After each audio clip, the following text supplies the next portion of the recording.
So there you go. Yun na po. Fake news is the number one enemy right now. I hope you're happy with it, Han. Of course. Wala kaming na corruption.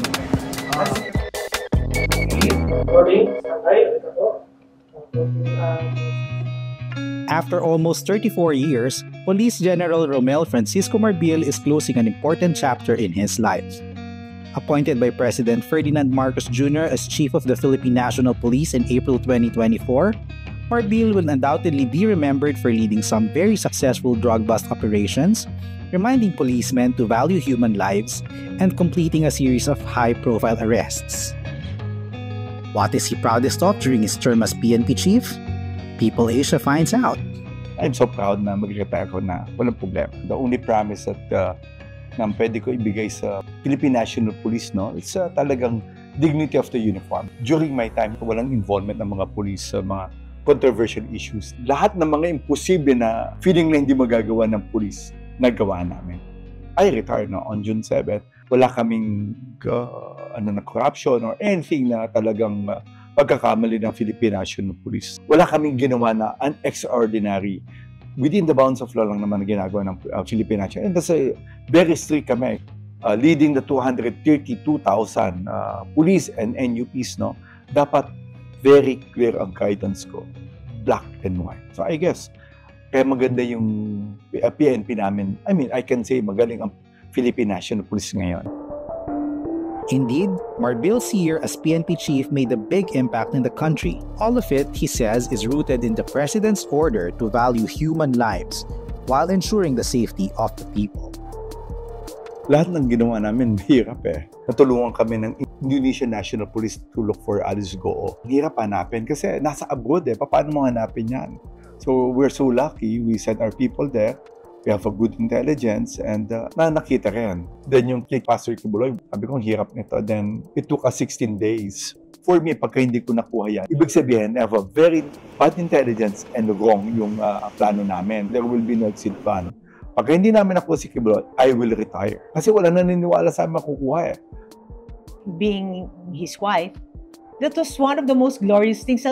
My daughter and I were jumping up and down when we found out that he was actually arrested.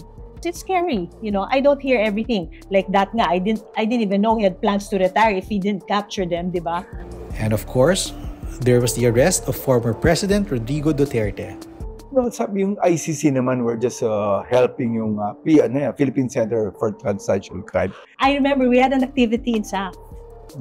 And the SAF director couldn't join us because he had to join me. He had to be with you daw. So it's a choice between me and him. Siyempre siya, di ba?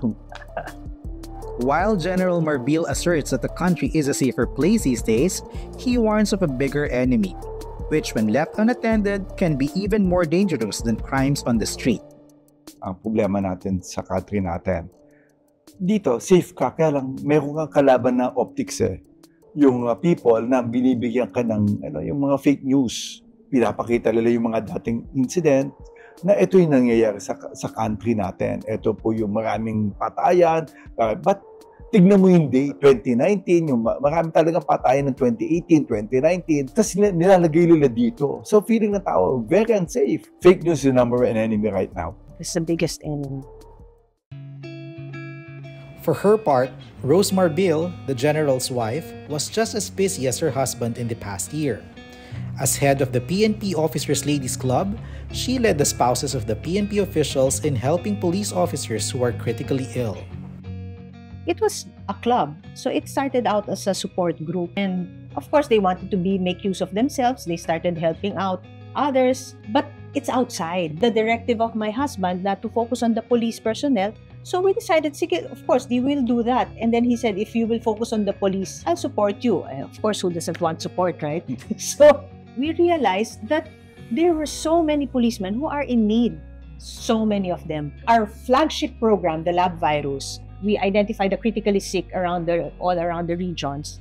Almost 600, that's 500 plus. We have limited ourselves to the critically sick kasi syempre limited din yung budget. I'll give an exact number. Yung namatay During the time na tinutulong ng wife ko, between sa foundation, 10 ang namatay na policeman. She also led the incorporation of the PNP OLC Foundation, which ensures continuity within the organization.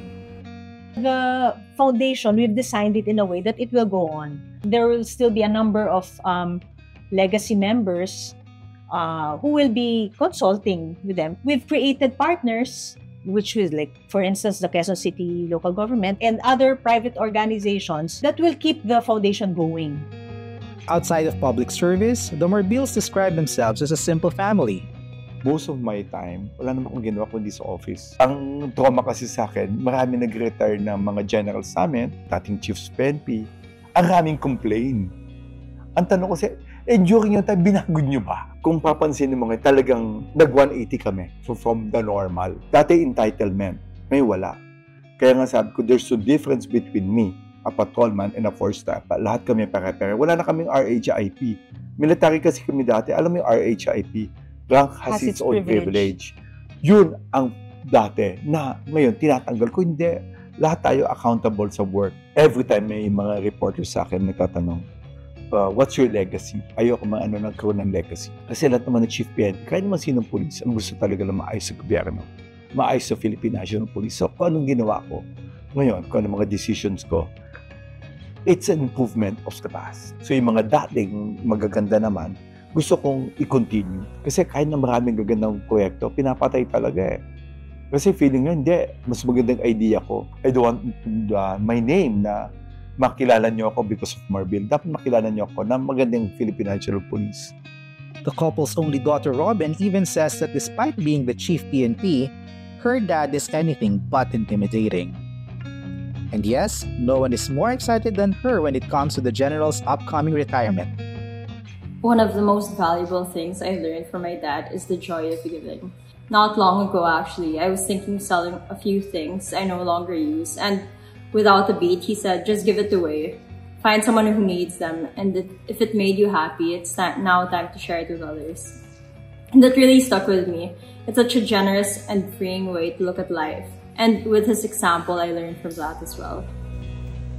The Marbiles also share their home and hearts with rescued dogs, giving them a second shot at life. We rescued dogs before. They used to be 9, now there's 7. My daughter, Robin, at the village where I grew up in Merville, there were stray dogs in the kennel.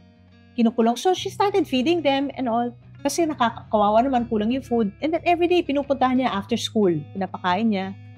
And then we look for people who will adopt them. And then may mga naiiwan, napunta sa amin. So my sister adopted, we adopted. Before you know it, ang dami na naming aso. Oh, may kinuha pa ako dito eh. After ilang days, euthanasia na yan, di ba? Oo, dadalhin daw sa kill shelter. Oh, sabi ko yun, kukunin ko lang. Indeed, it seems like it's mission accomplished for the Marbiles. Or is it? I don't think it will ever be fully accomplished while we're alive, right? So there's always something that's coming up that you want to help people. Ako, I'm happy with it. I hope you're happy with it, Han. Of course. So I'm very happy with it that, there's focus. There's really focus to help the PNP personnel na sila naman ang pinapansin. It's accomplished in a way na when we hear them say na, this is the first time ngayon lang nangyari to and all, na napapansin sila, then that's fulfilling. But I think there's more that needs to be done. Yung help ng the Philippine National Police, dapat tuloy-tuloy pa rin. Give them advice. How can we help them? All our life, we spend our time, building ourselves. But afterwards, ang bilis ng panahon. Wala ka naman time sa God. Diba? Dapat after you retire, wala ka nang hinahabol eh. Dapat it's preparation for God. Diba? That's the whole life. Life is so short, why not enjoy it? But eternity is forever, why not prepare for it? So we have to prepare what's in store for us after we die. Congratulations. Oh, thank you so much. Pwede naman kami mag-kiss.